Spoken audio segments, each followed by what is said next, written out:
a couple of the those center of mass problems if we'll have time at the end. We'll definitely do at least one. So there'll be one center of mass problem, but you'll have the two equations to find. So it's really, that actually shouldn't be a super difficult problem. They really asked us just to kind of go over the basics of it. So let's start with integration. So back in chapter 8, hopefully the stuff from chapter 8 is going to feel a lot easier now that you've gone through some much harder work. So we need to recognize that this is a linear base to that exponent. And anytime we have a linear base, we can use reverse chain rule. And so this is going to be done by taking the base, adding 1 to the exponent, getting -3, dividing by the new exponent. And then because that's a linear base that has a derivative other than 1, we also have to do that reverse chain rule part. So this 2 right here, that is from reverse chain rule.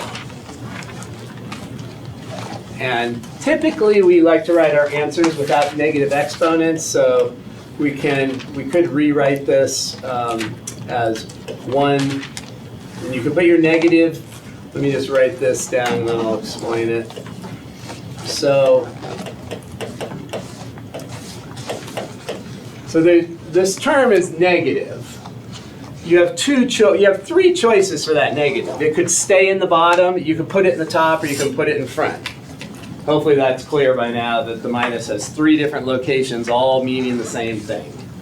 So typically we put it out in front. So that would be our antiderivative there. Any issues with that? So anytime we have a linear substitution, we instead go to reverse chain rule. So for example, if we had something like the integral of e to the 10x, that 10x is a linear expression up here. Let's put a constant in there also, 10x plus 1. So when we integrate that, because it's linear, you could go to substitution if you wanted to, but we know by now that if we have a linear substitution, we can just do reverse chain rule. So we would have that. So all these reverse chain rule ones, you just want to make sure that you're seeing it. So if we have something like cosine of 8x minus 3, that's linear in there. So we're going to get sine of 8x minus 3 divided by 8. So all those reverse chain rule type problems. Any of those cause you any question, or are those hopefully obvious?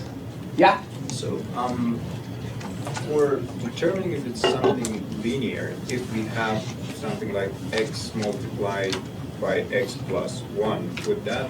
That's not linear. Not linear. So as soon as there's that multiplication where you have an x and an x, then that's going to be a quadratic expression. So then you wouldn't be able to do reverse chain rule. So if you have anything, so if we just modify these a little bit, if this was cosine of x squared minus 2, then you can't do it. But what if x is by itself? Is it considered linear, like x to the power of 4, 3? No, so you're saying if we had, say, this? No, not in that convention. By itself, it's just x to the power of 3. Is that linear or not? X to the power of 3 is not linear.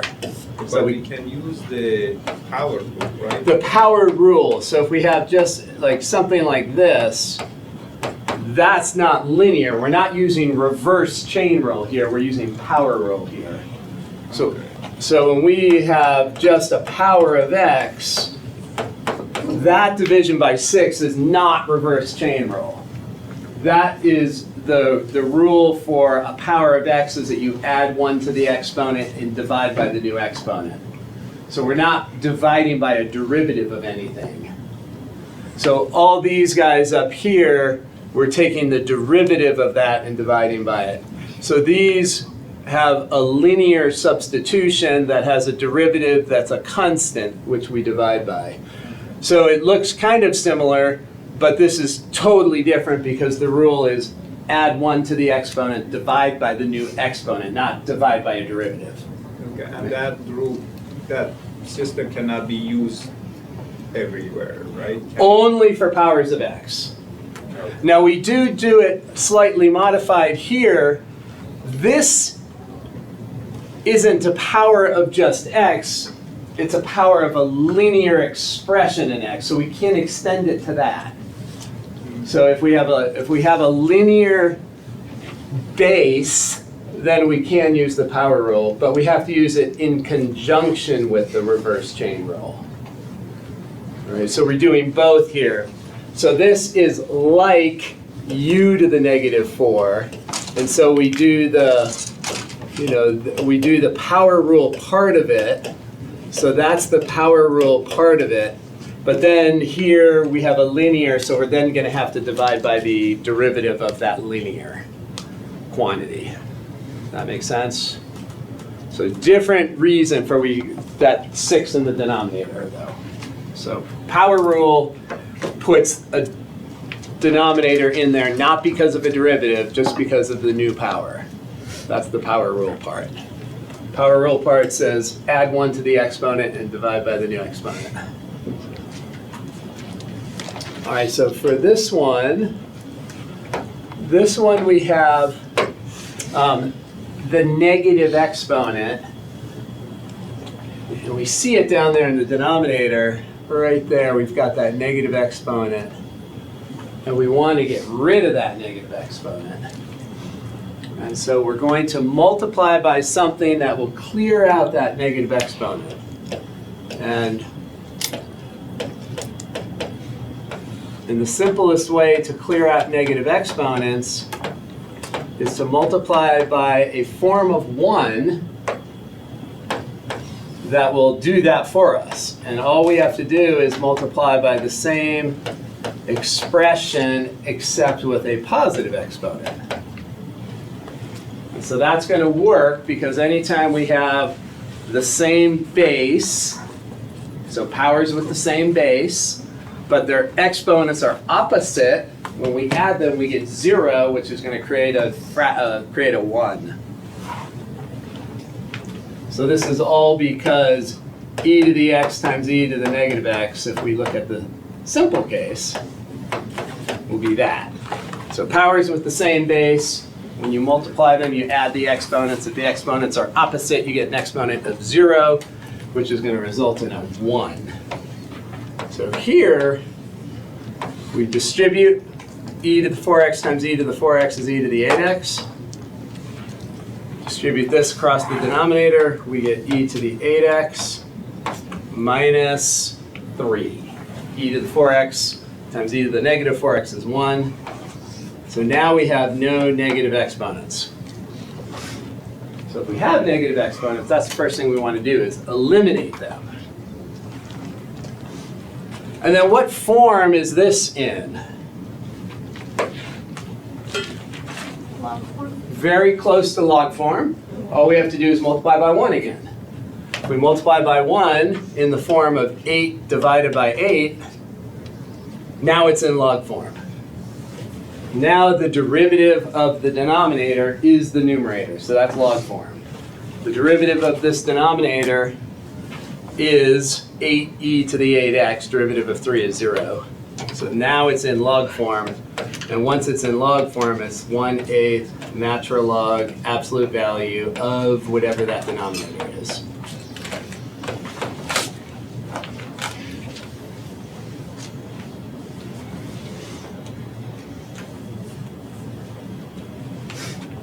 So log form, another important little type of problem, log form. So we just got through doing a bunch of PFD, partial fraction decomp. Partial fraction decomposition is when you can factor the denominator. So if you can turn the denominator into a product of factors, then you go PFD. If you can't factor the denominator, that's when we use completing the square. So we've got this non-factorable denominator here. And so what we do is complete the square. And to complete the square, we take the coefficient of x, divide it by 2, and square. Negative 2 divided by 2 is negative 1. Square that quantity, we get plus 1. So that means we need a 1 right there in order to create a perfect square trinomial. We need a 1. If that constant there is half of the coefficient of x squared, then it's a perfect square trinomial and it will factor. Well, what we do is just take that 1 from the 50, leaving a 49. Now these first 3 terms here, these are a perfect square trinomial, and so that's going to factor.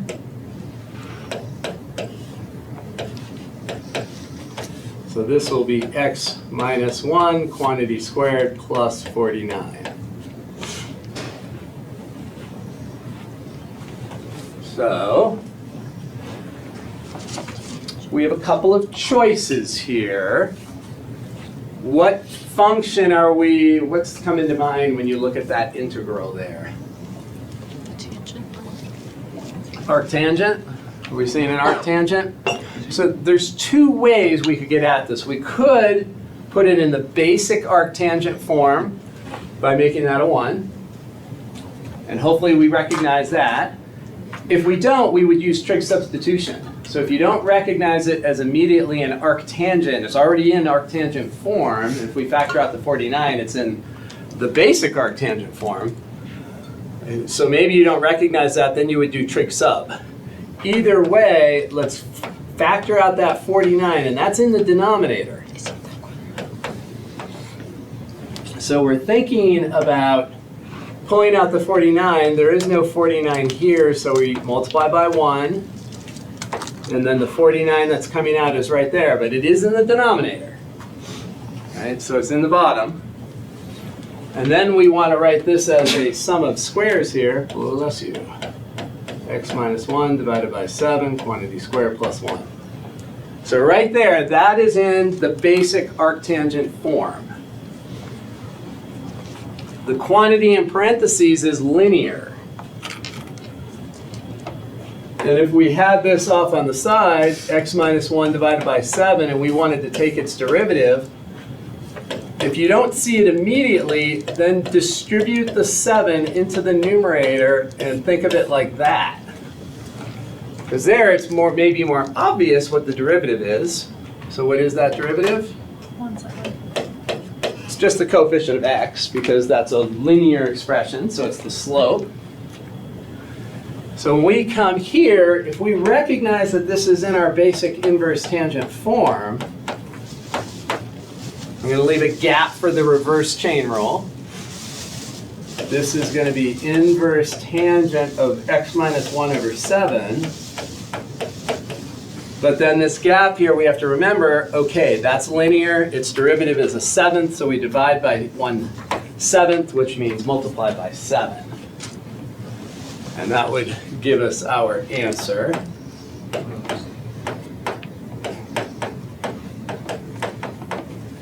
And if you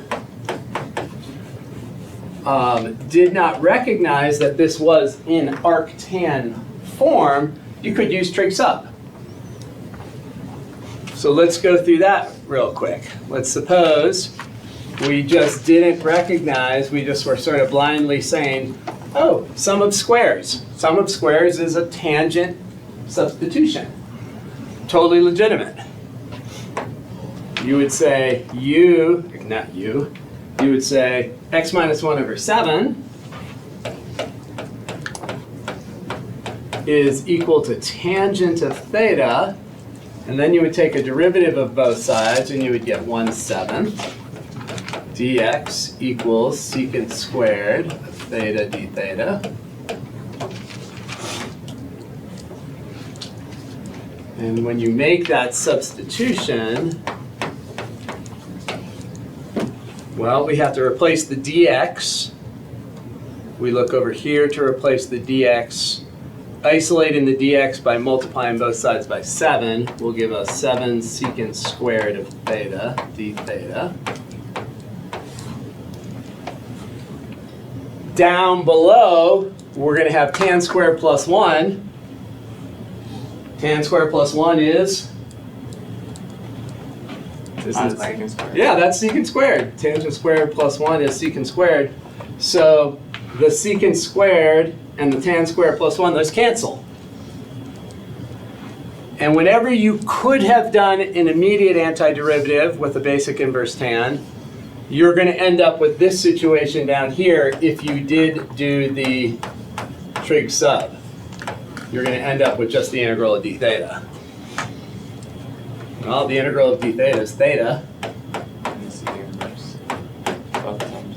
And then to get theta, we come right here to our substitution step and isolate theta by taking the inverse tangent of both sides. And of course, we get the same answer.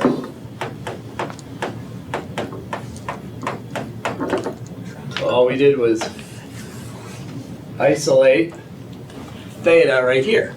Take the inverse tangent of the left side.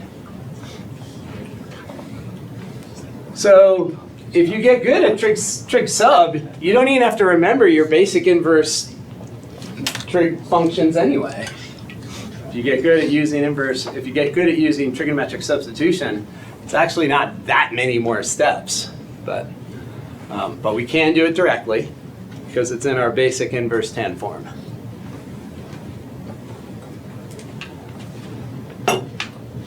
Any questions on that, trig sub or the inverse tan form?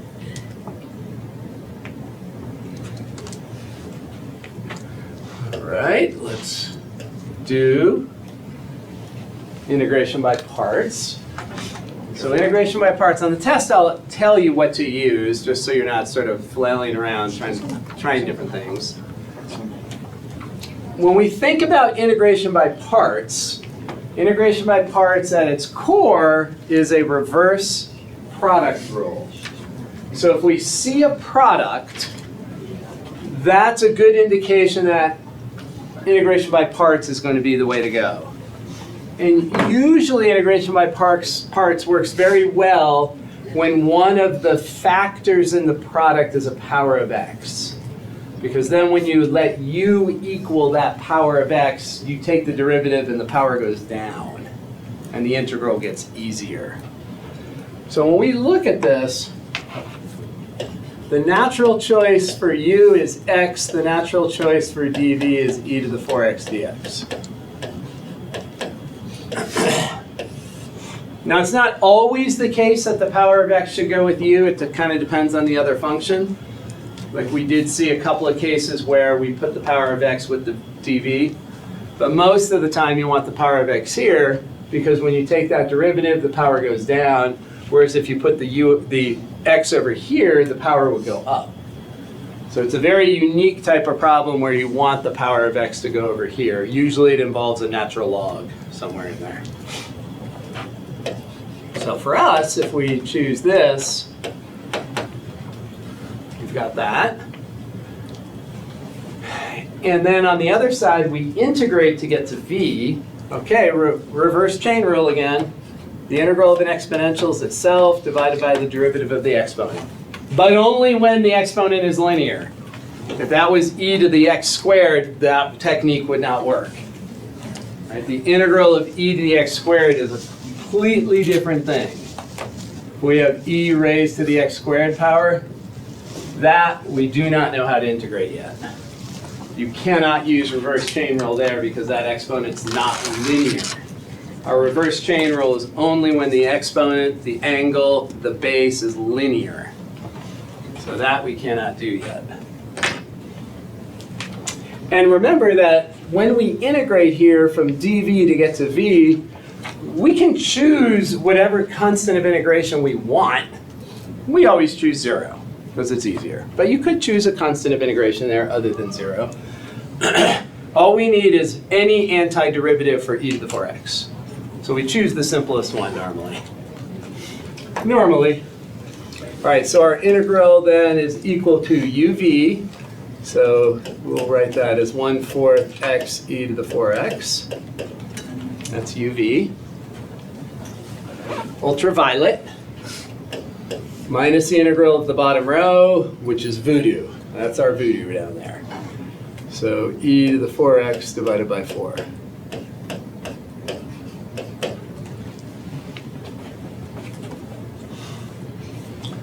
That can be integrated now. That integral is easier than the original integral.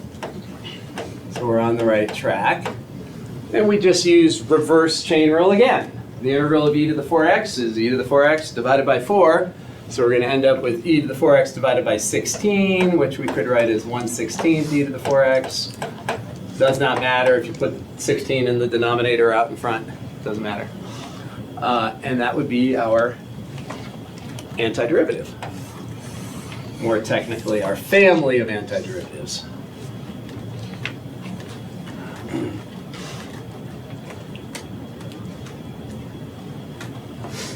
So ultraviolet voodoo. And then of course, we have our ultraviolet voodoo with a twist. So ultraviolet voodoo with a twist. You know that you have a twist when your product of factors here involves, the only ones that we've seen, other than one exception, is an e to the x type of function and a sine or cosine. What we need is two functions that have derivatives that have a cyclic behavior to them. Both of these have a cyclic behavior to the derivative in the integral. The one other example that we used ultraviolet voodoo with a twist for was secant cubed. Secant cubed was the one other example. But most of the time when we're doing a twist, it's because we have an exponential and a sine or cosine. And so here we are going to choose, and it does not matter when you have a twist, it does not matter which function you put with the u and which function you put with the dv. That won't matter. I'm just going to do it this way in the order that it's presented. So we differentiate over here, and we'll get 3e to the 3x dx.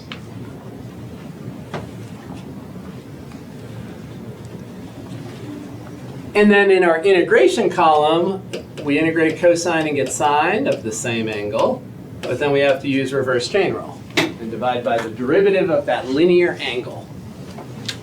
So there's our first integration by parts. So we can call this integral anything we want. I'm going to call it omega today. Let's call it omega. So that integral, which we're calling omega, we now can write uv minus integral of e to u. So this is going to be 1/2 e to the 3x sine of 2x. So there's the ultraviolet, uv. It's that main diagonal in our table. uv minus the integral of v du. v du is, the way I write the table, is the bottom row. There are other, you'll see some people do their u and their dv this direction instead of this direction. Obviously it doesn't matter as long as you keep it straight. uv minus integral of v du. So our v du, our voodoo, is 3/2 e to the 3x times sine of 2x dx. All right, so there is our new integral, and we recognize that it's not easier or harder than the original integral, so this is a clue that it is with a twist. It's got the same difficulty. We still have an exponential. We still have a sine or cosine.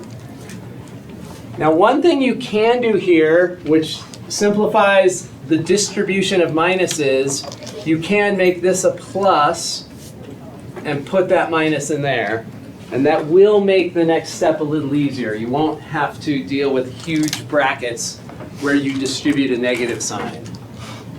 And if you don't remember to do that, it's totally fine. You just have to then remember to put the big brackets and distribute that minus sign. All right, so we're going to do integration by parts a second time, and we're going to use the same pattern.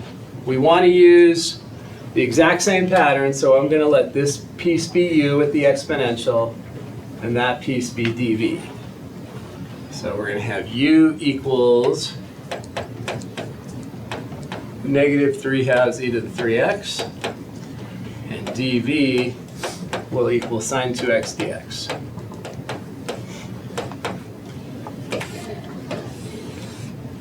So putting that minus sign on the inside and leaving the constant also, so just, because it's very tempting to just say, ooh, let's pull out the minus 3 halves, which of course it will work.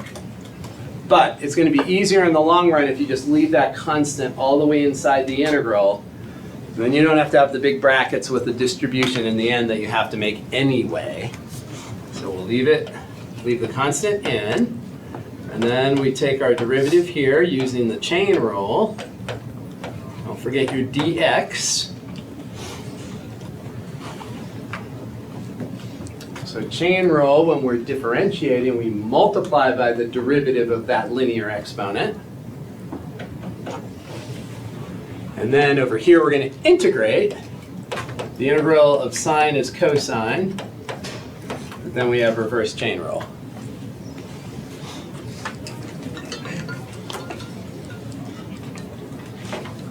So, the original integral, which now we're calling omega today, you can call it whatever you want. We called it W in the past. Does not matter. If Jose was here, we would call it W. He's not. So then UV, so here's our new ultraviolet. That looks like minus 3/4. Minus 3/4 e to the 3x cosine 2x. E to the 3x cosine of 2x. So there's the UV. Minus the integral of v du. So minus the integral. v du is the bottom row. Our voodoo is right here. v du. Oh, it's negative. So that negative is going to come out and make this a positive. So that's negative right here. And what do we have? 9/4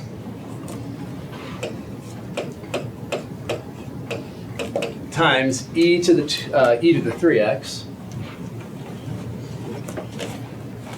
9/4 e to the 3x times cosine 2x. And dx. Don't forget your dx.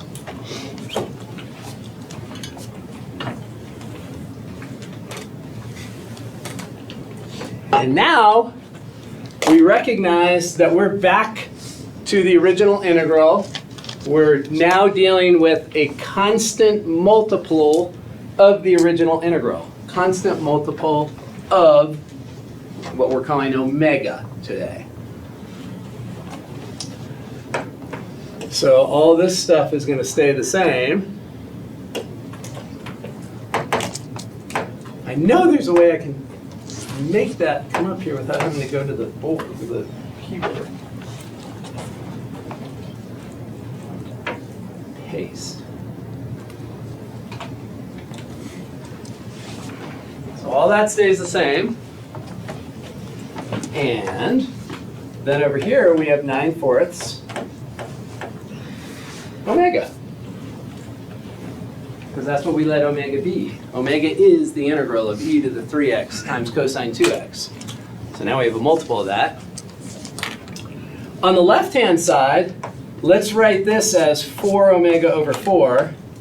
So 4/4 omega, again, multiply by 1. We do that more than we do anything else in Calc 2, multiply by 1. Now we're going to subtract.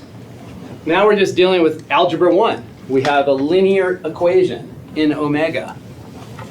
So we're going to combine the omegas.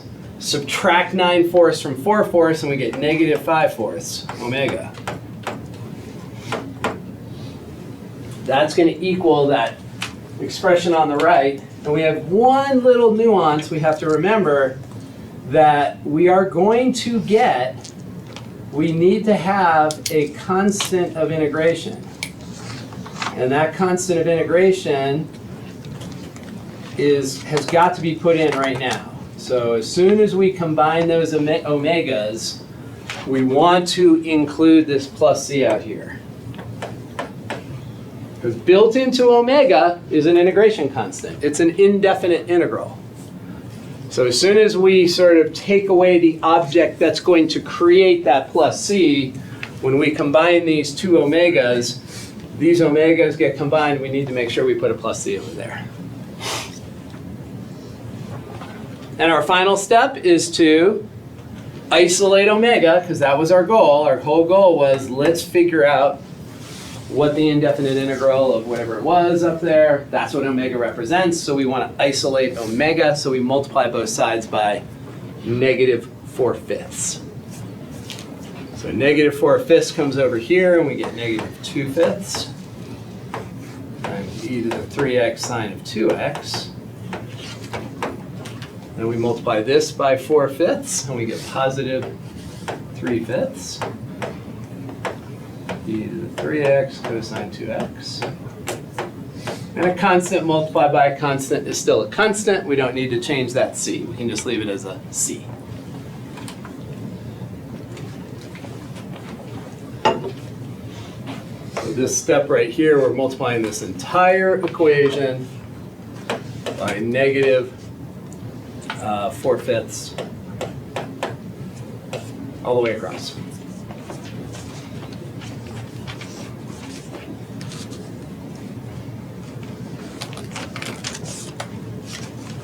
And there's our answer. Anything about this twisted integration by parts that you want to ask about?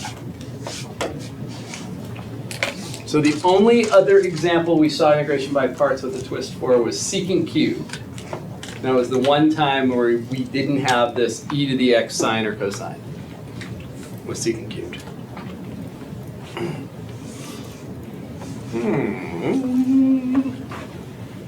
All right. Find the volume of the solid that's generated when the region bounded by e to the negative x and the x-axis on the interval 0 to natural log of 6 is revolved around x equals ln 6. Let's draw a picture. You better be able to graph e to the x, e to the negative x in natural log by now. Some of you couldn't do it for the first exam. Should be able to do it by now, please. So e to the negative x, if you plug in 0, you get 1, so you know it's going to go right through there. And because that's negative, it's exponential decay. E to the positive x would be exponential growth. So exponential decay means something, here that's a little too close, I want to give myself a little bit of space. So something like that. And it goes on forever in both directions, of course. Okay. Natural log of 6. That's just a number on the x-axis somewhere. Does not matter where we put it. Let's just put a mark, call it natural log of 6. Doesn't matter where we put it. We just know it's a positive number. Does not, you don't have to type it into your calculator and get an estimation. It's just a number here somewhere. Our graph is just to give us relative information, not super precise information. So we are looking at this fixed interval from 0 to this natural log of 6 number. So right up to there. So that amount right there, that is the region. And then it's going to be rotated around the line right there. We're going around that line at natural log of 6.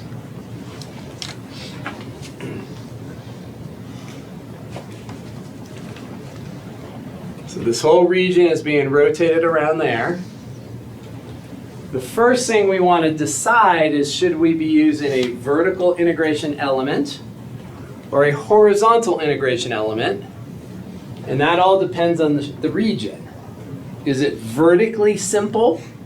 In other words, if we pick a vertical element, do we have a consistent upper curve and lower curve all the way through? And the answer is yeah. It doesn't matter where you draw your vertical element here.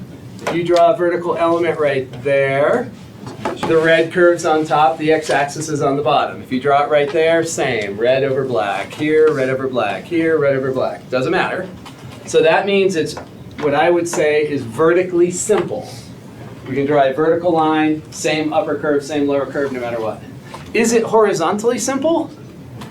No. If we draw this horizontal line there, we hit the red as the right curve, the y-axis as the left curve. If we draw it there, we have this blue line as the right curve and the y-axis as the left curve. So it's not horizontally simple. So we want to go with a vertical element. We'll say that that's at a random x. Now we have to decide whether we are dealing with shells or washers or discs. Now I am going to give you some clues in the problem, but hopefully you see that it's a shell because the element and the axis are parallel, so when you have two parallel lines and one's rotating around the other, you're creating a cylinder. In order to create a disc or a washer, you have to be perpendicular to the axis of rotation. It's a disc if the element is touching the axis, but if there's a gap, then you're going to create a washer. Disc with a hole in it. All right, so then we go to our basic area function. So we know that the area of a shell, that's the area of a cylinder, is 2 pi RH. Area of a cylinder is the circumference multiplied by the height. That will give us the entire area. We know that this element is vertical, which tells us dx or dy? Dx. So if we have vertical, the thickness of it we think of as dx. If it's horizontal, the thickness of it we think of as dy. So we know that everything in the integral then must be x's. We can't have any y's in there. We need x's. So shells are kind of the most tricky because we have a piece of the shell that's horizontal and a piece that's vertical. The radius of the shell is this distance right there. It's the distance between your representative rectangle, aka your integration element. And it's the distance between that and the axis of rotation.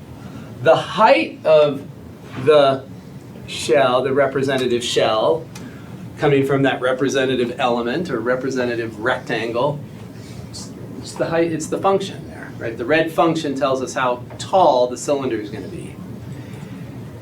But both of these have to be x's. We can't have any y's in there. So this horizontal distance right there, that's the radius, the horizontal distance. That horizontal distance is what?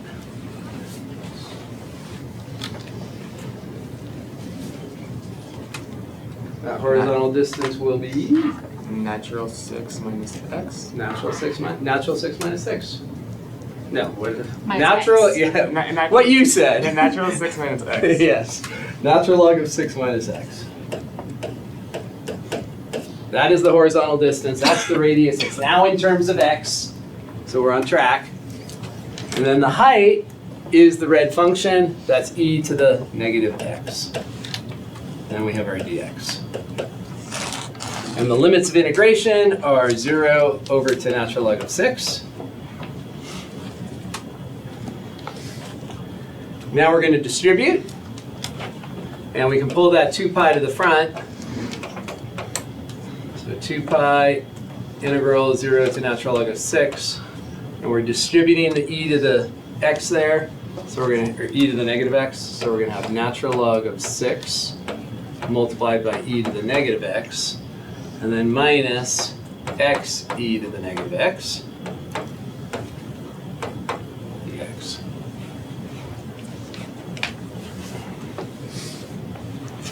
we're going to break this into two integrals.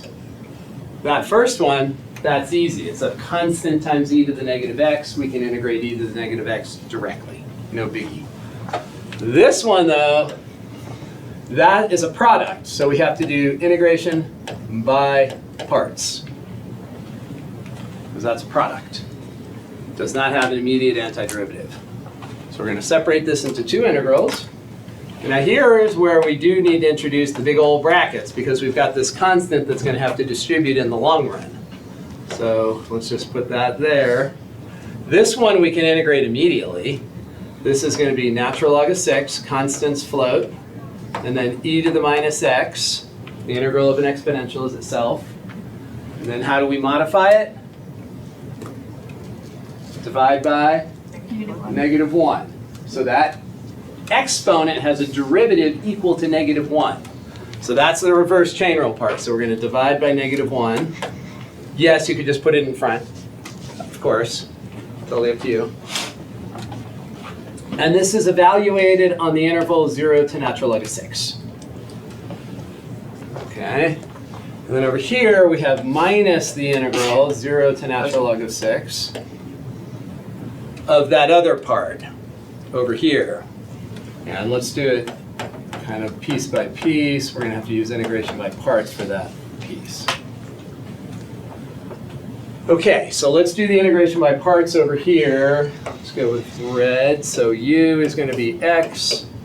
Now, here is one of those situations where obviously we can continue with what I just started here. Pick the u, pick the dv, and go. But this minus will end up having to be distributed across a uv minus integral of v du. So it's actually going to help us if we make that a plus and push that minus inside. Again, you don't have to, but it's going to help us with our grouping symbols. Because now we already have a big set of brackets for the 2 pi, and if we leave that minus outside, we're going to have a big set of brackets for the minus to distribute across, and then we're going to have brackets and brackets and parentheses. So if you can think ahead a little bit and just always have a plus in front of this integral, it's just going to be easier with the distribution and the grouping symbols in the long run. So let's put a minus up here, and then du will equal minus dx, and dv we're going to let be e to the negative x dx. So v will be negative e to the negative x. All right. This evaluation, 0 to net ln6, this is going to have the same evaluation, so we can just wait and evaluate it all from 0 to natural log of 6 all at once. Or if you are anxious and you want to get this done ahead of time, you can do it right now. It does not matter. I'm just going to wait and do it all at the same time. So here we have minus natural log of 6 times e to the negative x. And I can leave that off because we're going to get another evaluation thing happening in 1 second. So then plus uv, that's going to be x e to the negative x. So now all of this gets evaluated from 0 to ln6. So everything in front of it. We don't usually put, separate parentheses around this, but you could if you wanted to. So that means all that's getting evaluated 0 to ln6. So there's our uv minus the integral of the bottom row, v du. So uv minus, and then we look at voodoo here, v du, oh, it's positive. That's okay. So positive, we don't have to deal with, the minuses are much easier to deal with if you just always make that a plus. So I have that.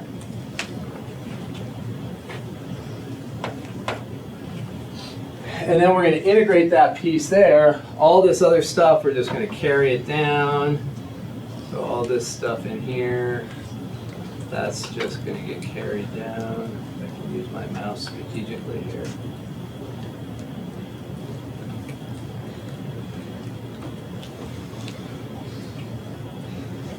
And then we're integrating.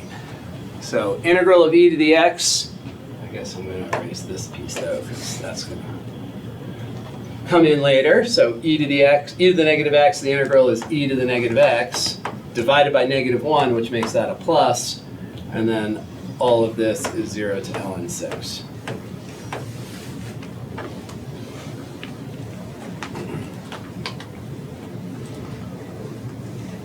All right, so let's plug in our ln 6 first. And plugging in, let's come over here to the side and let me point something out.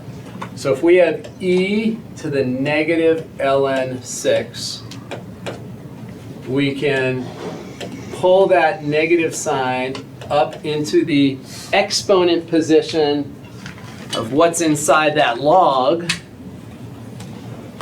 This is e to the ln of 1/6, which is 1/6. Everyone follow the log properties? So, plugging in ln 6 right here gives us 1/6. Plus x, that's ln 6. And then we're plugging it into e to the or e to the negative x again, so it's 1/6 They again. actually cancel out, yeah. So we'll get that. Yeah, we'll get some cancellation in there. Those two both wipe each other out.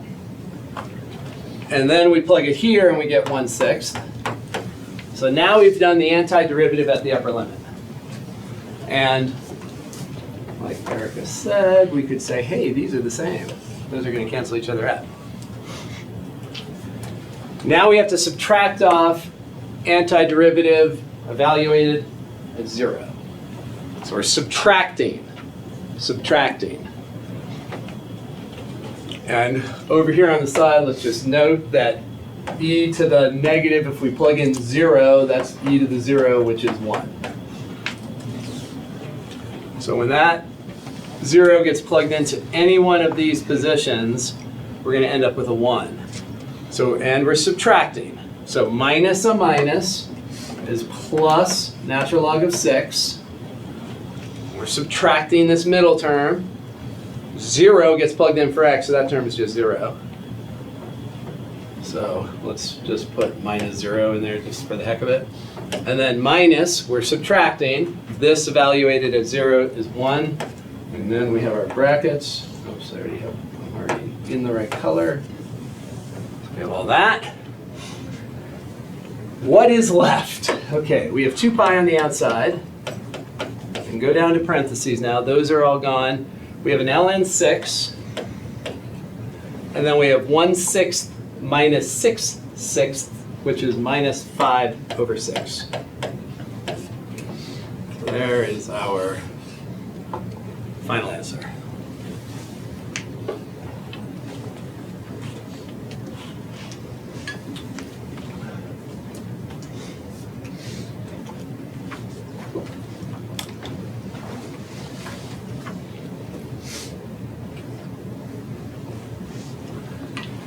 Super easy to get tangled up in the signs. So remember that when we're plugging in this 0, we're subtracting. So that changed it to plus, minus, minus when we subtract off that antiderivative at 0.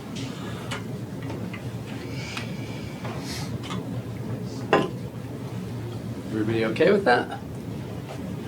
So if you're not, scream. All right, powers of sines and cosines.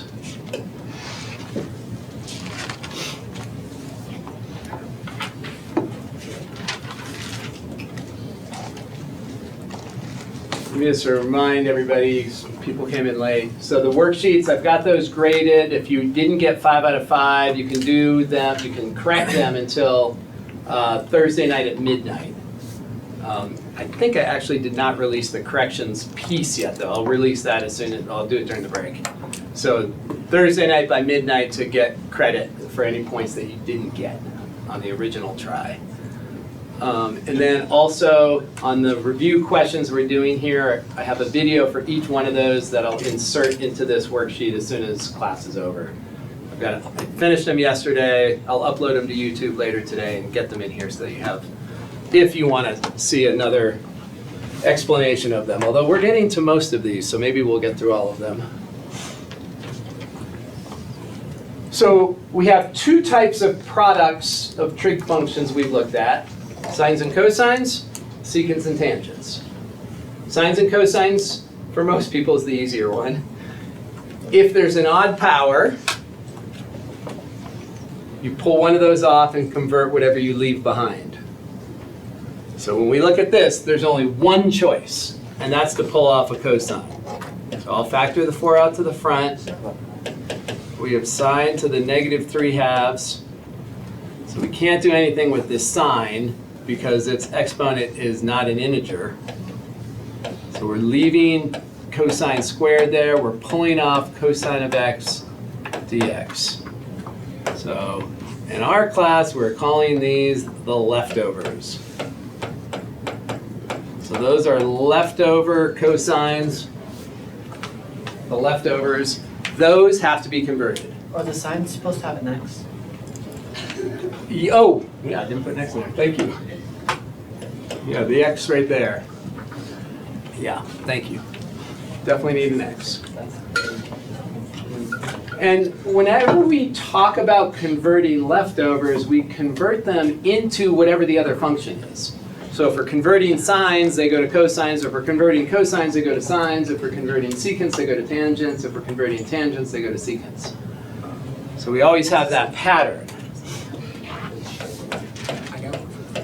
And no matter what, when you do this conversion, when you're converting the leftovers, you always are using the Pythagorean theorem. And so as soon as you've converted your leftovers, there should be only one trig function to the left of what you pulled off. So we pulled off this cosine and grouped it with the differential. So everything to the left of that should be one trig function once you've converted your leftovers. Right? That's the whole point. Now if we let u be sine, all this turns into u's, and that's going to be our du. So we're going to let u be sine of x, which tells us that du will be cosine of x dx. So that allows us then to rewrite this as 4, and then inside we have u to the -3/2, 1 minus u squared du.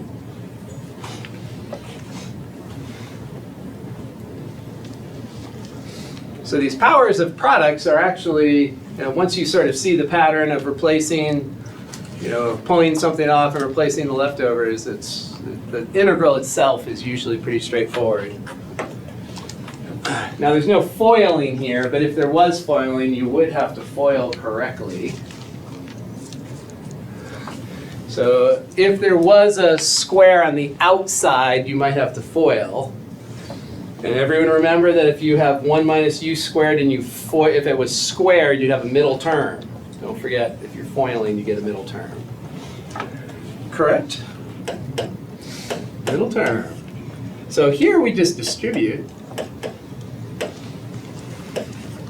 And when we distribute, we end up with that. So we're going to have powers of u, and powers of u are integrated with power rule. So we'll add 1 to the exponent and divide by the new exponent. Adding 1 to this exponent gives -1/2. If we divide by -1/2, it's the same as multiplying by -2. So it's going to be -2 u to the -1/2. Minus, add 1 to this exponent. So we add 2 over 2. So we get 3 over 2, divide by 3 over 2, multiply by 2 over 3. And integration constant.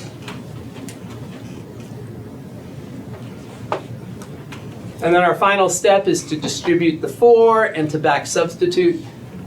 So we will end up with -8 divided by the square root of sine of x. and then minus 8/3 sine to the 3/2 of x plus c.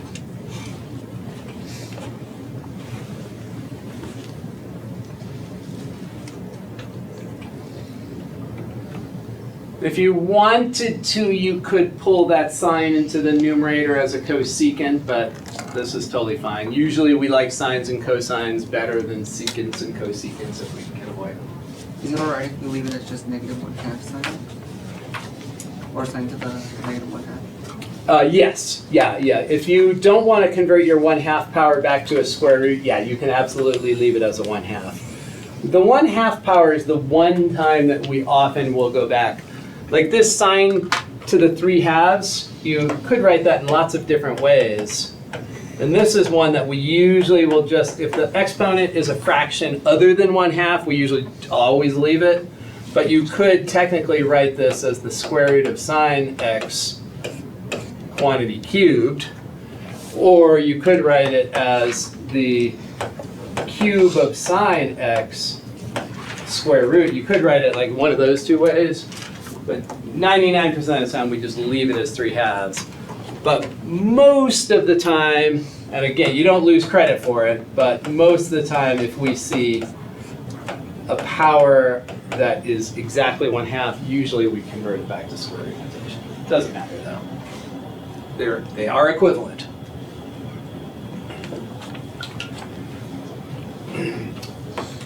All right, let's take a break. Let's take a break. Take 10, and I will work on those due dates so that all the stuff is due tomorrow night at midnight. Homework quizzes, all that stuff. So sines and cosines. We want to pull something off and convert leftovers to the other trig function. Our rules are a little different though. For sines and cosines, it's easy. If one of them's odd, you can pull off one and convert the leftovers. For tans and secants, we have a little more complexity. If we're looking at secant, if secant is to an even power, we pull off 2 secants. If tangent is to an odd power, we pull off a secant times tangent. So in this case, we see that we could do either. So let's just write down the 2 options. So in either case, we can factor out the 7. And if we treat the secants as even and just forget about the tangents for a minute, so focusing on the secants, we see that secant is to an even power, so we could pull 2 off. And then these would be the leftovers. So those we would convert to tangents. Or we could factor out the 7, and we could recognize that the tangent has an odd power, so we could pull off a secant tangent. And if we pull off a secant tangent, then the tangent power is going to go down to 4, and the secant power is going to go down to 3. And we pull off a secant tangent. And so, here we're grouping secant squared with the dx. Here we pull off secant tangent, and that's going with the dx. And our leftovers are now the tangents. So those are the 2 possibilities. Now, which one is easier? Which one has easier leftovers to convert to the other trig function? Yeah, the first one, the one on the left, right? Because we only have to convert secant squared. That's easier than converting tan to the 4th. But you will get the same answer in the long run. Does not matter. Let's go with the easier method. So over here, when we convert these secants, we're using our identity for secant squared. That's going to be tan squared plus 1. So tan squared plus 1 gets plugged in here. And now we are good to go with substitution.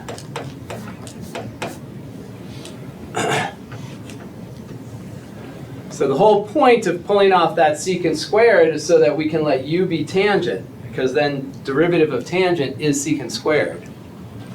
So we're going to let u be tangent of x, which tells us that du is secant squared of x dx. And so the whole integrand gets rewritten as u to the 5th times u squared plus 1 du.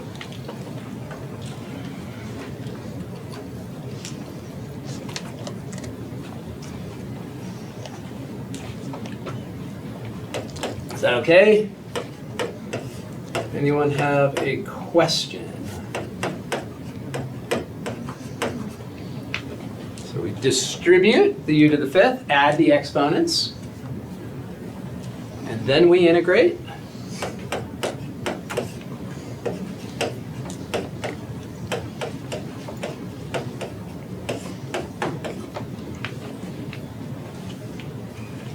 And then we distribute and back substitute.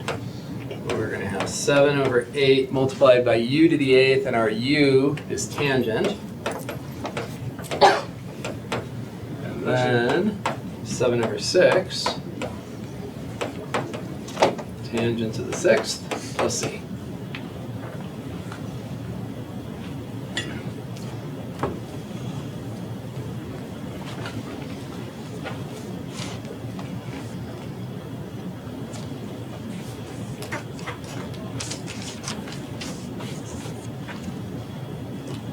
Any questions on that? All right, let's get to some trig sub. So I have 3 trig subs here. We have all 3 cases, sine, secant, and tangent. Tangent is the easiest of them.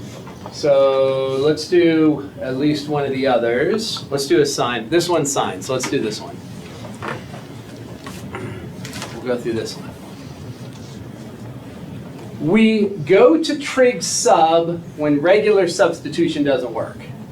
Regular substitution doesn't work because if we were to let u be 196 minus x squared, the quantity in the square root, the derivative would be negative 2x, and there's not an x up here, there's an x squared.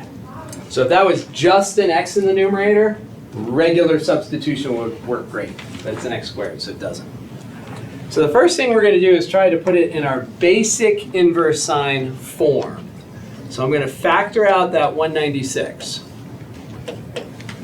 Now 196 is 14 squared. And when it comes out of the square root, it comes out as a 14 then. Because that 196 is in a square root. Square root of 196 is 14. So 14 comes out in the bottom. And that leaves a 1 when we factor it out. There is no 196 with the x squared. So we put 1 in. And we factor it out. So then that's going to end up being x divided by 14 quantity squared. Now it's in our basic inverse sine form. Difference of squares with a leading 1. That's going to be sine. And I'm saying inverse sine form. I should be saying in our sine form for trig sub. Because that's not going to be an inverse sine. If this was a 1 on top, it would be an inverse sine form. I should be calling this our basic form for trigonometric substitution with a sine as the substitution. It's not an inverse sine. It's just a sine. So for sine, we have 1 minus sine squared, which is an identity. It's either sine or secant, and 1 minus secant squared is not an identity. It's 1 minus sine squared is an identity. So 1 minus sine squared is cosine squared. So we're going to let x divided by 14 be sine of theta. So then when we take the derivative, we get 1/14 dx is cosine theta d theta. So that's our trig sub.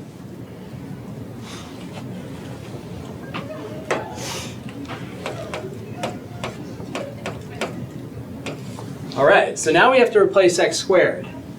We look up here, there's x. Multiply by 14, and then we have to square it. So we're going to have 14 sine of theta quantity squared.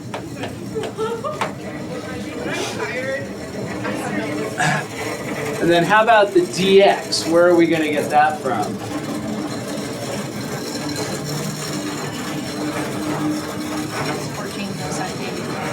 So we're going to look at the dx d theta equation, and we're going to isolate dx by multiplying both sides by 14. So here, dx multiplied by 14, we're going to get 14 cosine of theta d theta. And then down below, we have 1 minus sine squared inside the square root.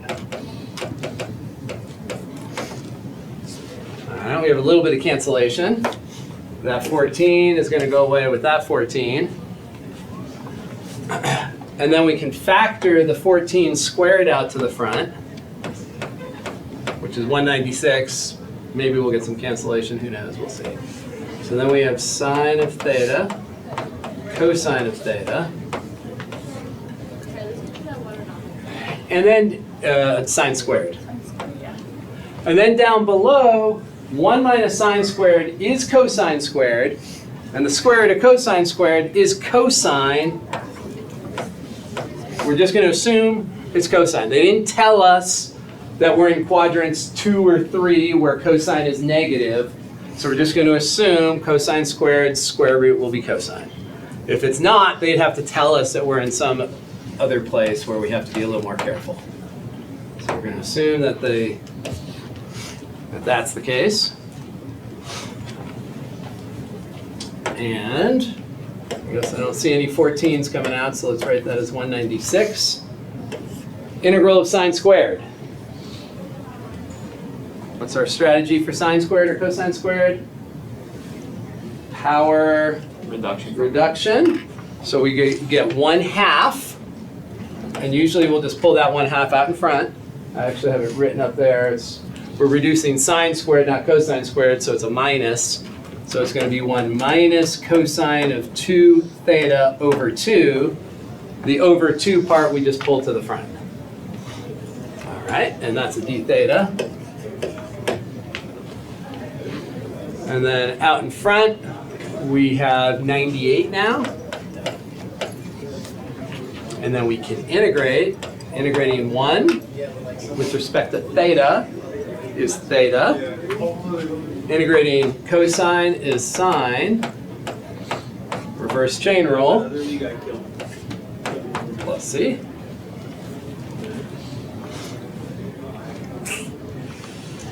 We do not want a 2 theta here. So we're going to use a trigonometric identity for sine of 2 theta, double angle for sine. Don't want that sine of 2 theta. All of our substitution information is with 1 theta, sine of theta. So sine of 2 theta is not helpful. So we are going to rewrite this as 98 theta minus 2 sine theta cosine theta. That's our identity. Divided by 2 plus C. So these 2's cancel.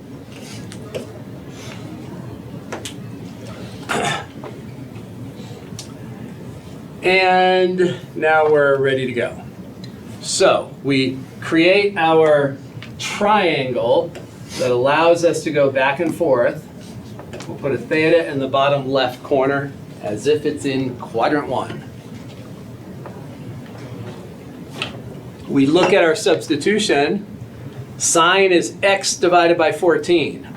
So we want that to be true with this triangle. So sine is x over 14. Sine is opposite over hypotenuse. That's sine. So we make the triangle have opposite over hypotenuse be x over 14. Then we have a missing side that we will use the Pythagorean theorem to complete. So that's going to be square root of 196 minus x squared. Hypotenuse squared minus other side squared, all square rooted. And now we can substitute. So we are going to have 98. And we can distribute this 98 as we're going, since that's pretty simple. So 98 theta. Well, theta from right here is inverse sine of x over 14. So inverse sine of x divided by 14. And then minus 98 multiplied by sine of theta is x 14ths. Cosine of theta, we look at our triangle. Cosine is adjacent divided by hypotenuse. We have that.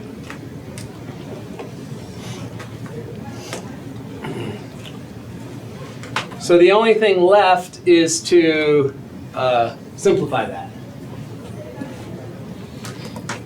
Yep. So how come you put the arc sine in like the first theta, but you didn't do it in the second?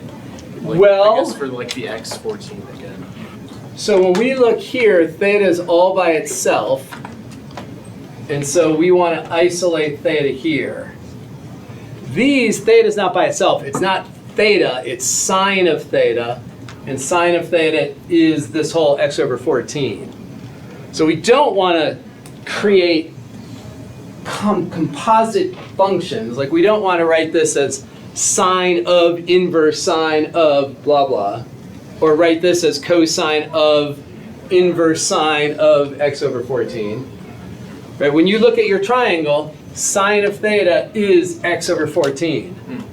Cosine of theta is the square root over 14. Right? So if you have sine or cosine or any function of theta, we go to the triangle. The only time we invoke an inverse is when we have a singleton theta sitting out there. Right? If we have a trig function, we're going to go to the triangle and write it as it is in terms of x.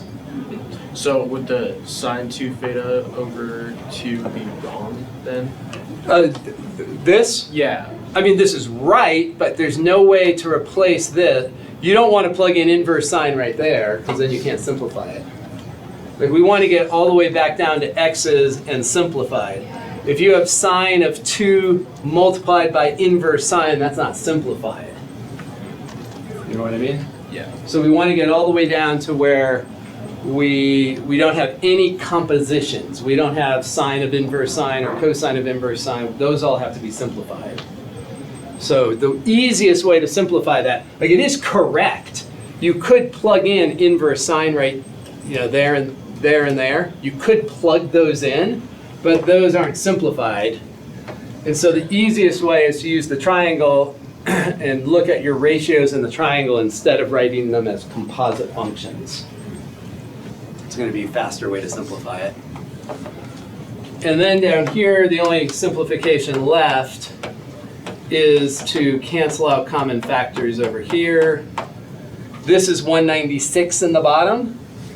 98 is half of 196, so this could be written as 1/2. This other stuff, and that would be our simplified answer.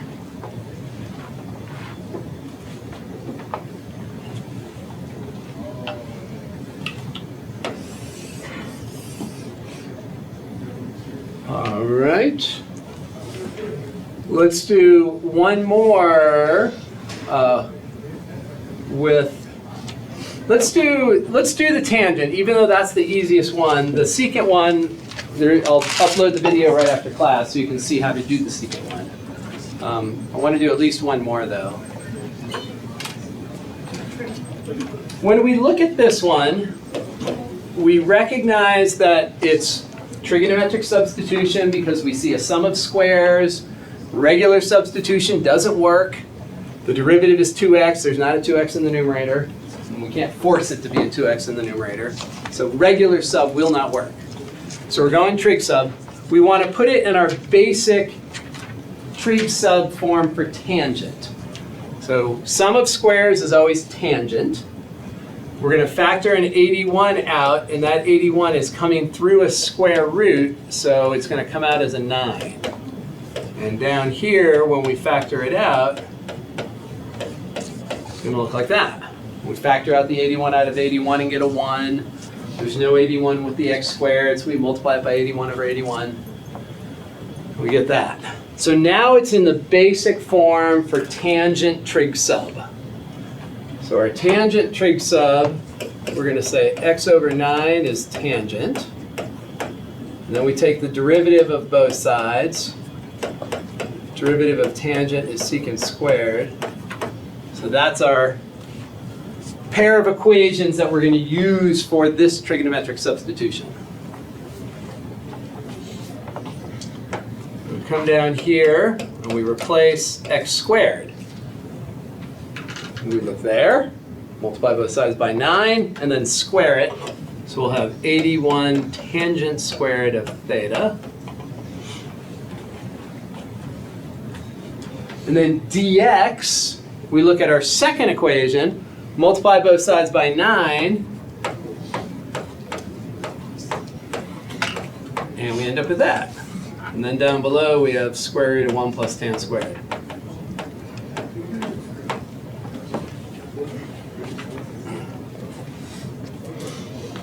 All right, so there's our basic setup and substitution. Is there anything there that you're not sure about? Tangent is always for the positive sum of squares. Derivative of tan is secant squared. So what we have left is 81 out in front. 1 plus tan squared is secant squared. The square root of secant squared is secant. Assuming that theta is in the proper quadrants. We'll just assume it's in the proper quadrants because they didn't say otherwise. So this whole denominator, this is all equal to secant of theta. And that's going to cancel with one of the secants of theta in the numerator.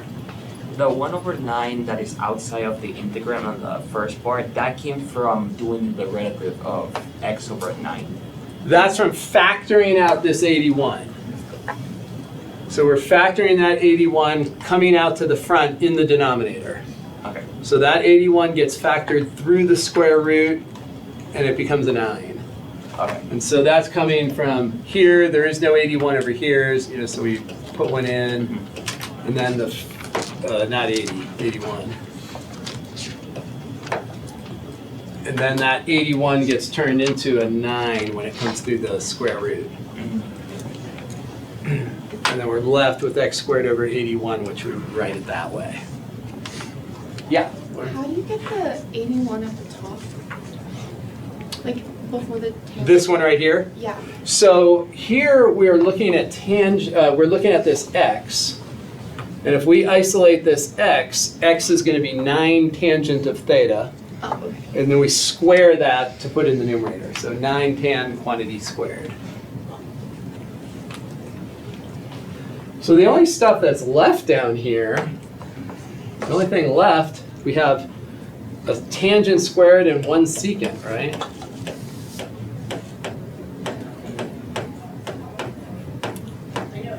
That's what we're left with. One of the secants canceled.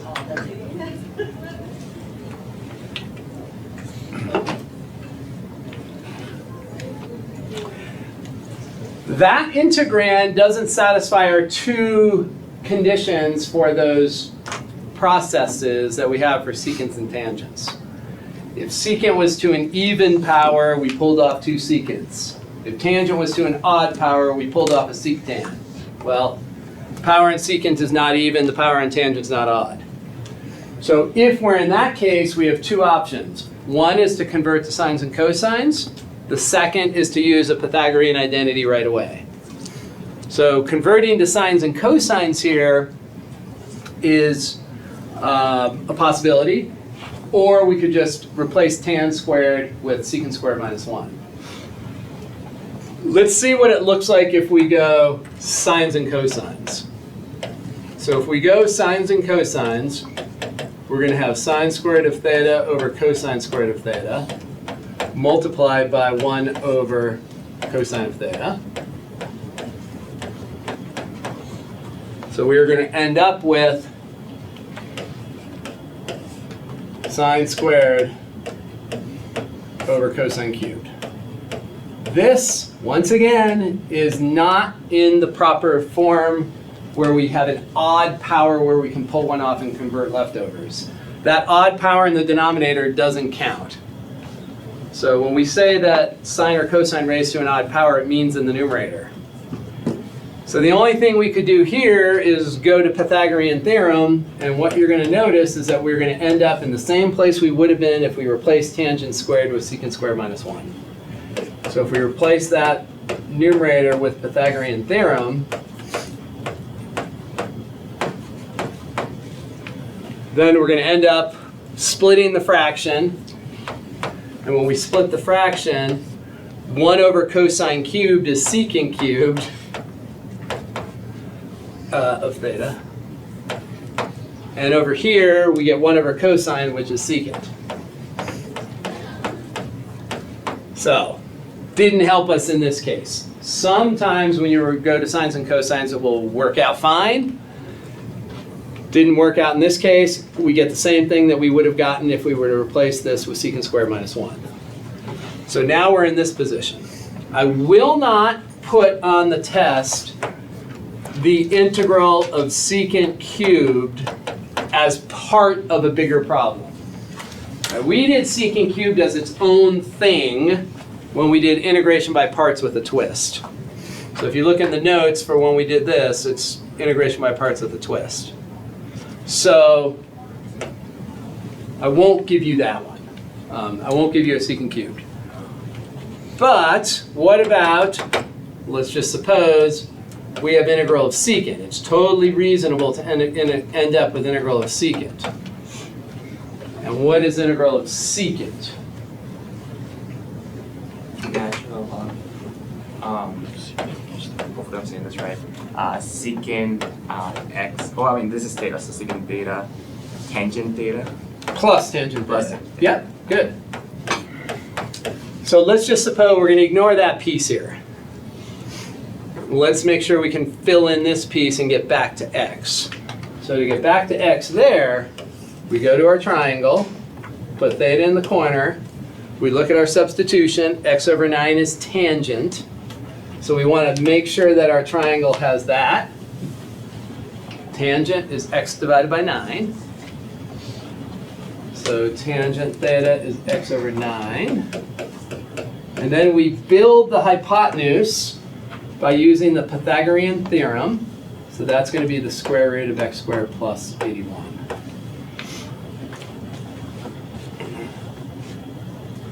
And now let's see if we can do our conversion back comfortably. So secant of theta, hypotenuse over adjacent. So we have over adjacent, so we have that. And then plus tangent, which is x ninths, plus c. Okay, we've got that. Totally fine. You could leave it right there. Some of you have noticed that in the answer key, if they came up with that, they didn't leave it like that, and they ended up writing this. At least one of you asked me about this. Maybe only one. They write, that's what they would show in the answer key. Any ideas? Nine's a constant? 9 is a constant. Sorry, 1/9 is a constant. 1/9 is a constant, and it can be extracted if you're clever. So you could, if you're clever, you sort of see that, oh, well, we could write this like that. All right. We have a common denominator of 9. And then isn't there a log property that says you can take the log of the numerator minus the log of the denominator? Mm-hmm. That makes it just a constant sort of. So minus natural log of 9 plus c. Then this can all be grouped together as c. Because negative natural log of 9 is just a constant. It gets sucked into the other plus c. So that's how they're going to do it in the answer key. But you'll accept that. I would accept that. Okay, Yeah. good. Yeah. Yeah, usually I'm not going to require you to do a bunch of log properties just to manipulate the answer. But I wanted to make sure that, since only one person asked about it, okay, well, maybe everyone else gets it, but I should make sure. All right, let's do a little PFD. Let's do some PFD here. Let's see, that one, let's go with this one. So PFD is when your denominator factors. If your denominator doesn't factor, we do something else, like we did the completing the square or whatever, substitution, trig sub, whatever it is. If it doesn't factor, you do something else. The only time you do PFD is if you can factor the denominator. Usually, if you can factor the denominator, and there were another technique you could use, usually PFD is going to be faster. So it's possible that you could use a different technique, but if it's factorable, usually PFD is the fastest normally. So, this x right there is a linear factor. That is not a quadratic factor there. We distinguish between linear and irreducible quadratics. This is a linear factor with a multiplicity of 2. You can think of it as x minus 33 divided by x minus 0 squared multiplied by x plus 3. Right? So that is a linear factor that's squared. It is not a quadratic factor. It's not an irreducible quadratic. So when we do our PFD, we are going to take that fraction, that rational function, and we are going to write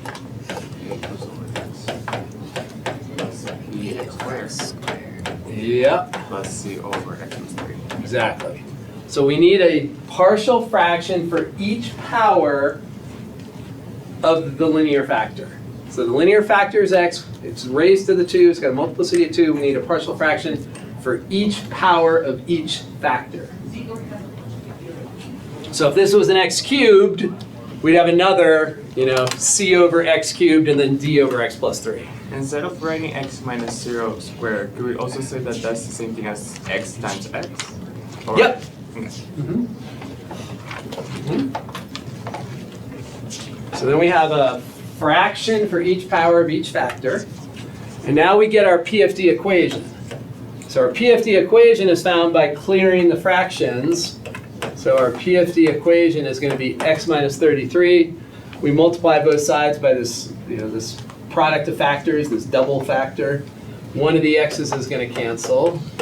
So we'll get a multiplied by those two factors. And then we multiply that denominator by the b, and we're going to get the x squareds canceled, so we're going to get b times x plus 3. And then we multiply it by c, and we get cx squared. So there is our PFD equation. Here's where we can go traditional form, or we could go convenient value, doesn't matter. Is it cx cubed? No, because we are multiplying both sides of the equation by this, Oh, gotcha, yeah. that x plus 3 cancels, and we're left with x squared. You see it? Yep. So let's go convenient value. Convenient value is generally faster. So let's pick our convenient values to be, well, certainly 0 and negative 3. So if we plug in 0, we come across this whole equation. Everywhere we see an x, plug in a 0. So on the left, we get negative 33. On the right, when we plug in 0, that one's gone and that one's gone. If you plug in 0 to x, both those terms go away.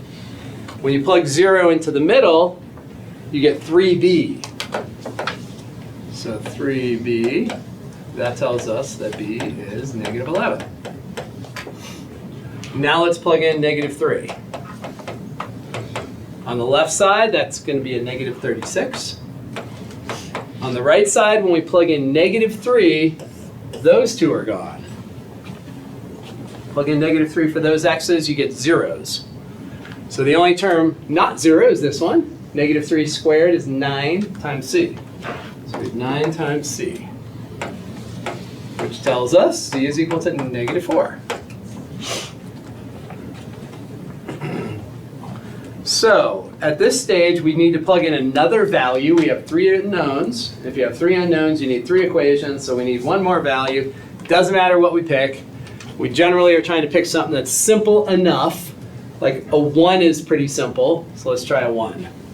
So if we plug in a 1, you might also say to yourself, plugging in -2 is not too bad because -2 plus 3 is 1. Like there's any number of choices that are totally reasonable. Plug in a 1, 1 minus 33, -32. Come over here, plug in a 1. Okay, that's going to be 4a. Plug in a 1 here, that's going to be 4b. Plug in a 1 there, and it's going to be a plus c. And then we just take the 2 letters we already know. We know b is -11, so that's going to be -44. We know c is -4. That's -48. If we have 48 to both sides, we get 16 equals 4a. So a will be 4.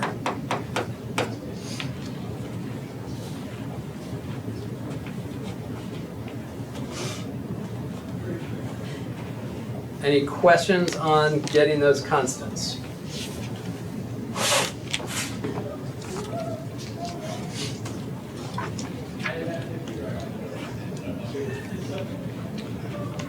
That tells us then, let's call this integral something, let's call it omega today.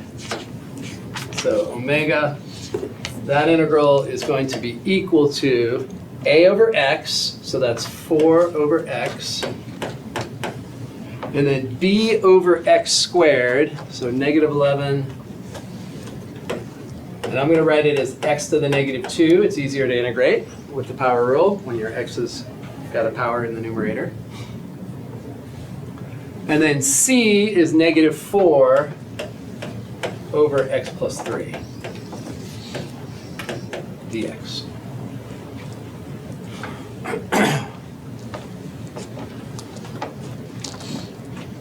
Yeah.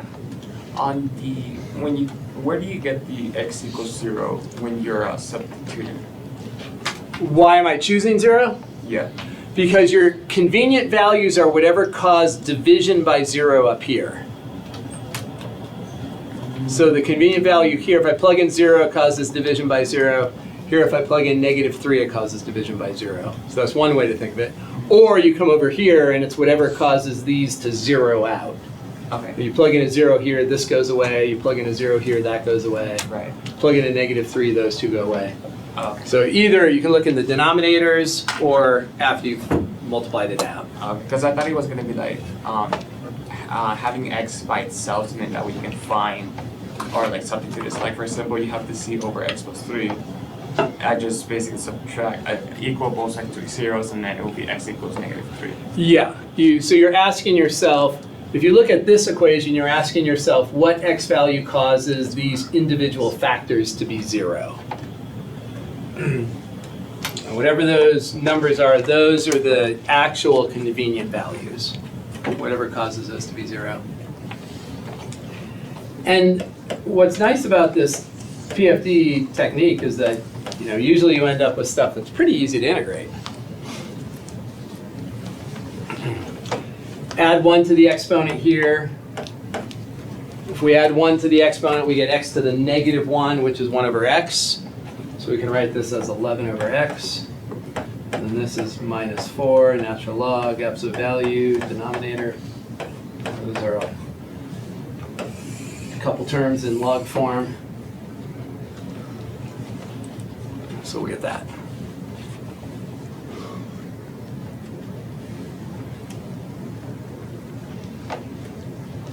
All right, so PFD. PFD. Let's see. So the next PFD is with a quadratic factor. I'm going to pass on that for this right now. I want to get to these improper ones for sure. So let's pass on this one. I will have the video uploaded right after class, so you can watch that. Let's do some of these impropers. These are super important. So we have two types of improper integrals. So an improper integral means we're trying to find the area of an unbounded region. Like normally when you come out of Calc 1, when someone says, what's a definite integral, most of us sort of say, oh, area beneath the curve. Right? And that's a good way to think of an integral. An integral is representing the area beneath the curve on an interval. And this improper integral is like a definite, ooh, I wrote indefinite here. This should be improper. I should say improper. So an improper integral is like a definite integral. You're finding area beneath the curve. It's just that the area is unbounded. And then we have to decide, is that unbounded area, whether it's horizontal or vertical, is it finite or is it actually infinite? Because unbounded area could be finite or infinite. So that's our dilemma. And when we have a horizontal unbounded region, it's obvious. We see infinity or negative infinity right in the limits of integration. So as soon as we see that infinity, we know, ooh, it's improper. And the next word that we write down is limit. And so in this case, we'll write the limit as b goes to infinity, and we're converting this integral into a definite integral. This is now a definite integral. So it's a definite integral as long as the function is continuous on this interval here. It's a definite integral. And these are numbers. You know, they represent numbers, not that thing, not infinity. So then we use our tools for the definite integral. We add 1 to the exponent, divide by the new exponent, 11 to b.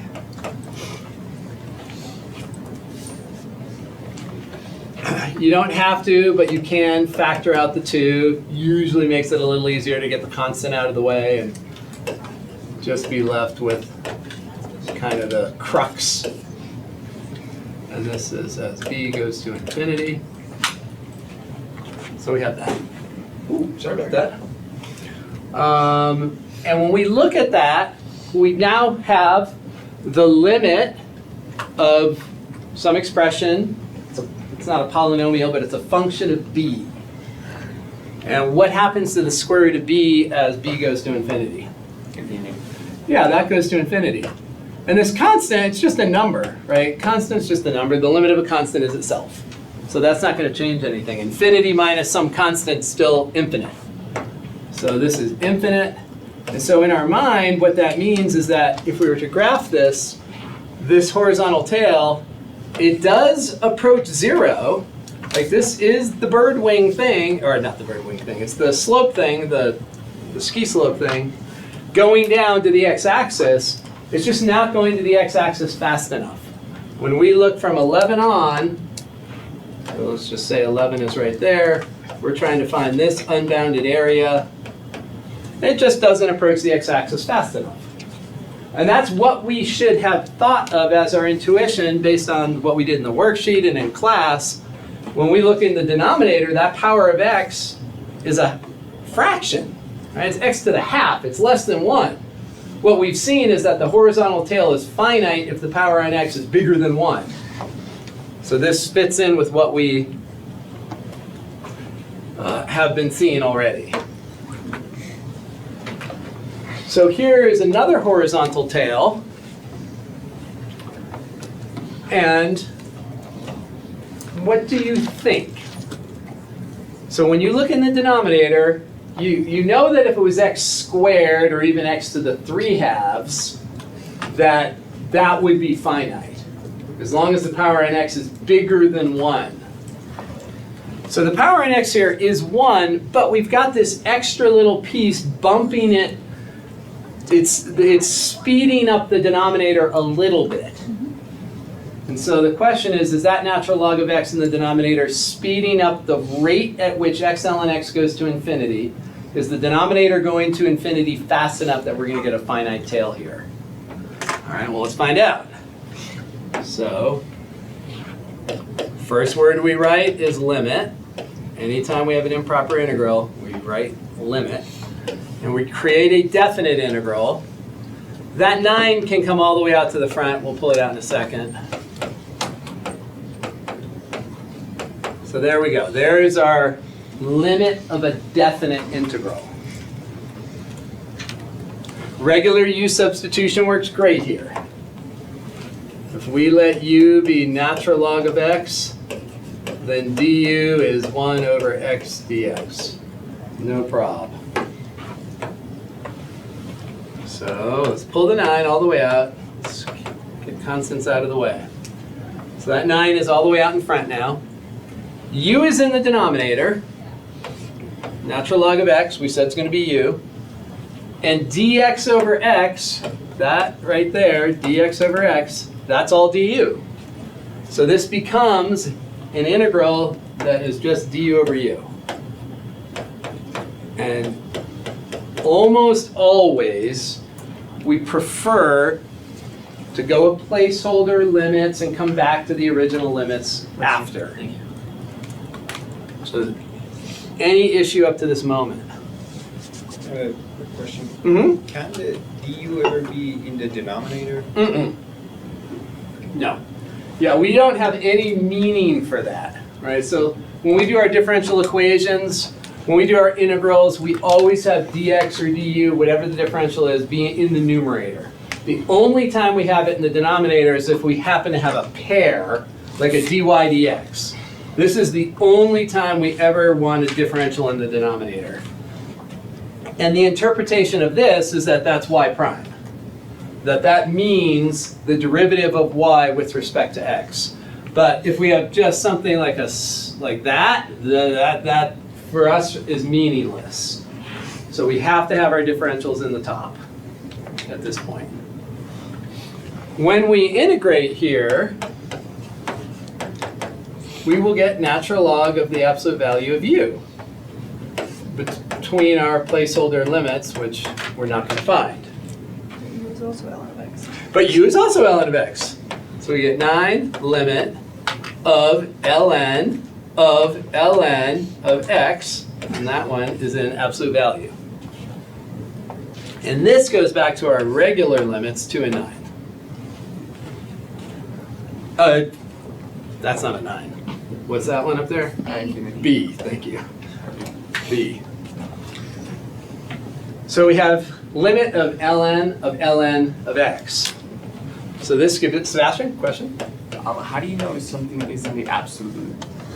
Because the integral of 1 over u is natural log of absolute value of u. Okay. So that absolute value just comes from the antiderivative of 1 over u is natural log absolute u. Okay. So then the u is replaced with ln of x, so that's inside of these absolute values. Because the reason why I had a problem where it was like something in the numerator divided by x squared plus 9, and then when I took the natural log, it wasn't in the absolute, it was in parentheses. So that only can happen if what's in there happens to be positive. So like if you have natural log of absolute x squared plus 1, x squared plus 1 is always positive. So you can take away the absolute values, right, as okay. long as it's not a subtraction. If it was negative in that case, it's still gonna be in the parentheses. Right, Okay. yeah. If it could be negative, it's still an absolute value. But if it can't be negative, then you can get rid of the absolute value. Okay. All right, so here we have ln of absolute ln of b minus ln of 2. The limit of that is b goes to infinity. Let's first look at the easy piece here. This is just a constant, so that's just going to that's just a number. Limit of a constant is a constant. But what about ln of b? Where's that going off to? What does ln of b approach as b goes to infinity? Infinity, right? So that's going to infinity. And then what about ln of something, like if you look at the graph of ln, it looks like this. If what you put inside the ln is getting bigger and bigger and bigger, like it is here, this still goes to infinity. So that's still going to go to infinity. And infinity minus a constant, that's still going to be infinite. That's not just infinite. So it's going to be infinite. 9 infinity. What's that? 9 infinity. 9 infinity. 9 infinity. 9 times infinity is still infinite. So that is not fast enough to create finite area. So x ln x goes to infinity faster than x goes to infinity, but it's not going fast enough. And so if you look at some of the examples in this section, they're going to start trying to find a modified threshold. They'll say, well, what if we put ln squared down there?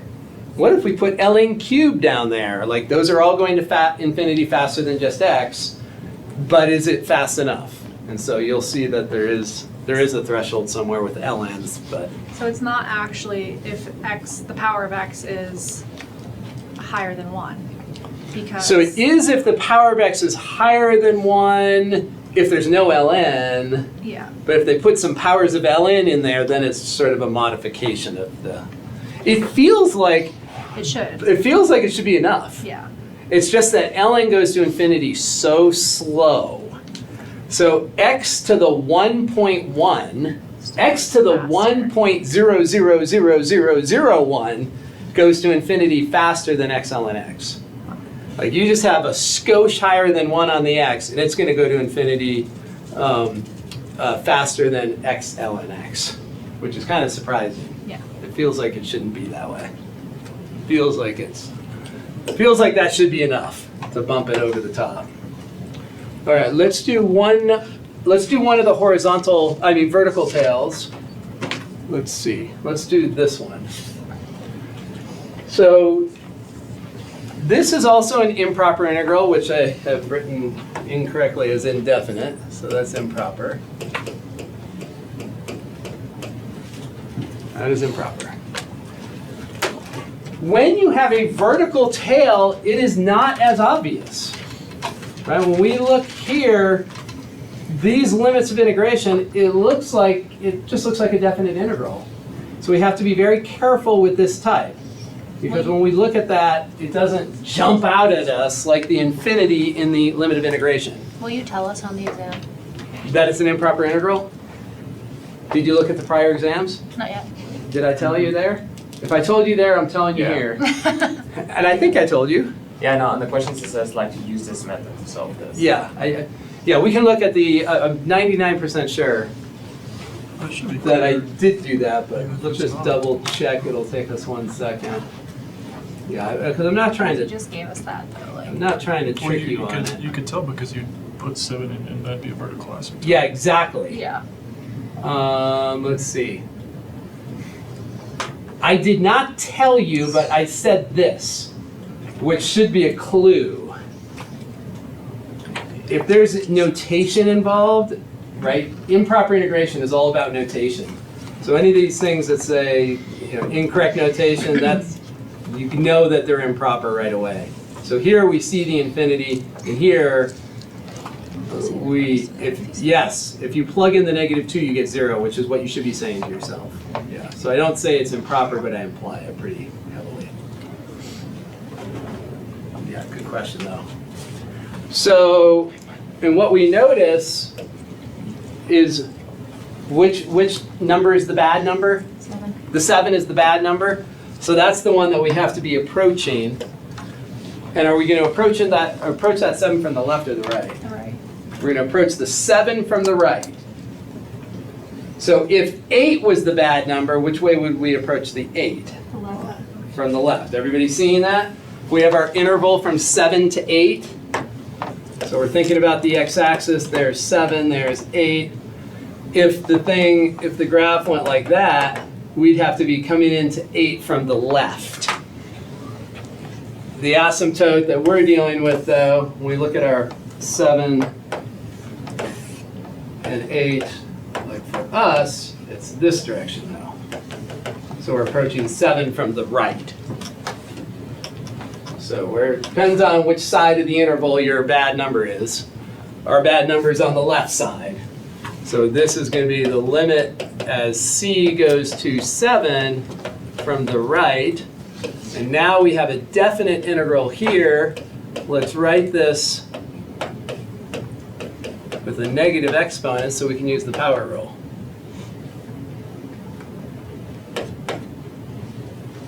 So that is going to be our conversion to the limit form.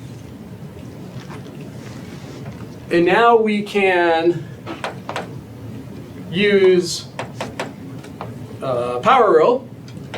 We add 1 to the exponent, and when we add 1 to the exponent, we get, let's see, if we add 1, we get negative 1/4. So that's to the negative 1/4. Dividing by negative 1/4 is the same thing as multiplying by negative 4. And then that will go from c to 8. Notice that there's no reverse chain rule because this is linear, but with a derivative of 1. If that derivative was a number other than 1, we'd have to divide by it. So then we have lim of, well, the negative 4. Let's bring that negative 4 out. Let's get that constant out of the way. So we have limit of. Plugging in 8, 8 minus 7 is 1. 1 to any power is 1. Minus. Now we plug in the lower limit of integration, and we get c minus 7 raised to the negative 1/4 power. And that limit is as c goes to 7 from the right. Okay, so now we have to evaluate that limit.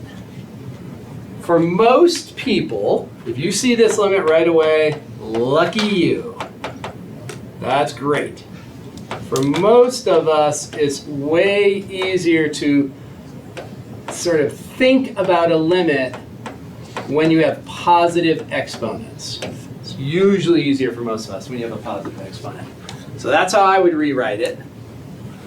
And then the first thing you say to yourself is that this quantity here, that's always positive, right? If you're coming into 7 from the right, 7.1, 7.01, 7.001. You're coming in from the right. If you subtract off 7, you have a positive number. So this part is always positive. So just keep that in mind. And yes, it's going to 0. So c minus 7 is going to 0 through positive values. If you raise that to a fractional exponent, a positive fractional exponent, that's just a bird wing.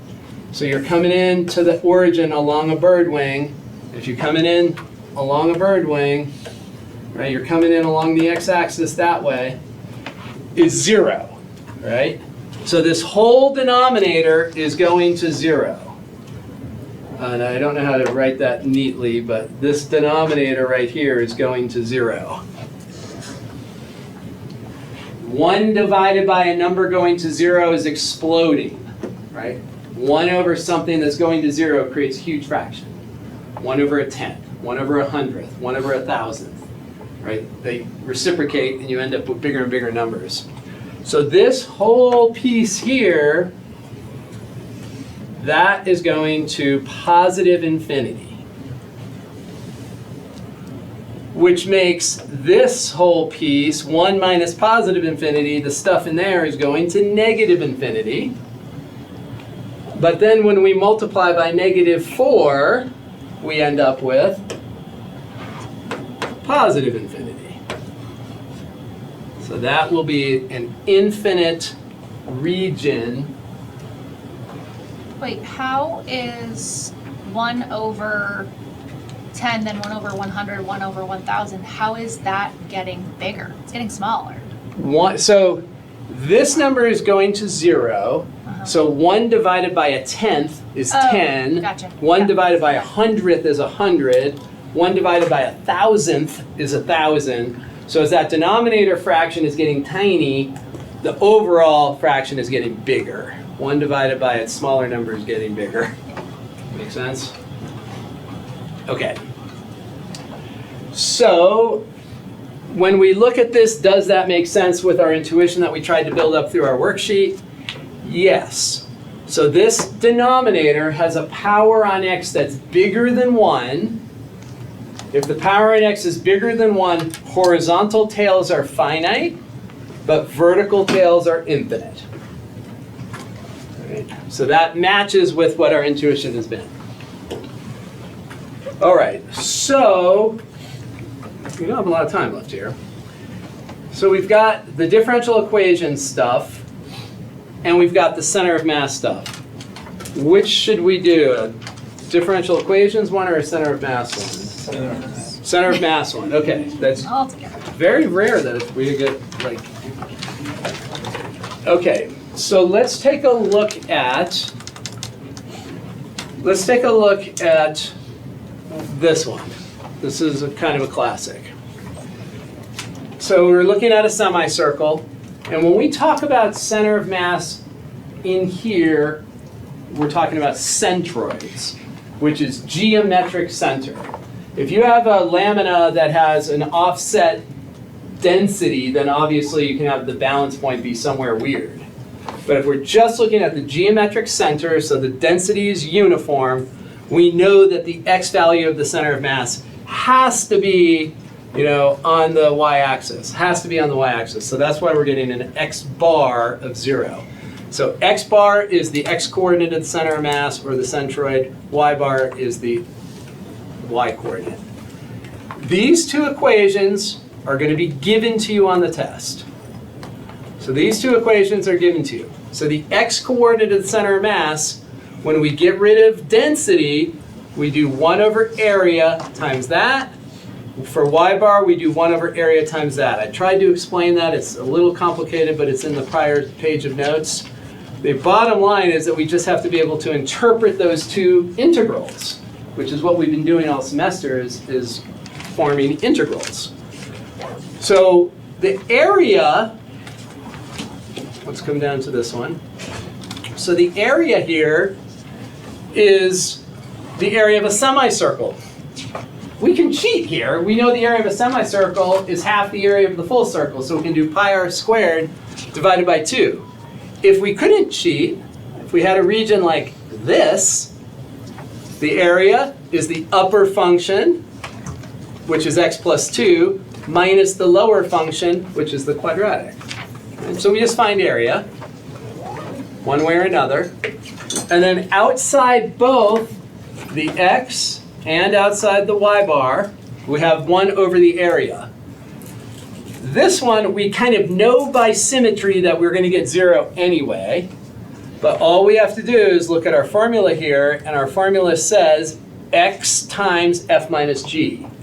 And that's what a moment is. A moment is mass times the distance to the whatever you're trying to find the moment about. So x bar will have this x here because that's the distance to the y-axis. Right, that's why it's there. It doesn't really matter in this context, but that's why it's there. And so that's why the x is there. And then we have the area formula, typically we would find. And if we integrate this, we're going to get 0. This one down here, same thing. We're just going to plug it into the formula for y bar, 1 over a. And then in here we have the function squared, the upper function squared minus the lower function squared. And then it's just a matter of the integration. So all we need to know for these center of masses is that we're either going to do x multiplied by upper minus lower, or we're going to do upper squared minus lower squared. That's all we're doing for each of those two coordinates. And the center of mass is x bar comma y bar. So these will be given to you, and it's just a matter of plugging the functions in and doing it. So in the notes here, we've got 4 that are worked out. So these 4 examples are worked out. So go through those 4 examples, and you can practice on these other 4 examples if you want. And I didn't include the answers here for those, but I can put those in there just so you have them. So those 2 formulas, just know how to use them. Now ideally, you go look at the notes again and understand the center of mass a little bit better before you get into physics or engineering, but it could also wait. It's not that complicated. Is center of mass on the test? Yes, there's going to be one problem with that center of mass. So the two formulas will be given to you though. Yeah. All right, good luck studying. I will upload those videos right away, especially for these problems that we didn't get to today. Wait, what is 1 over A? A is the area. Okay. So A is the area of the region. Let me just hit stop on this guy.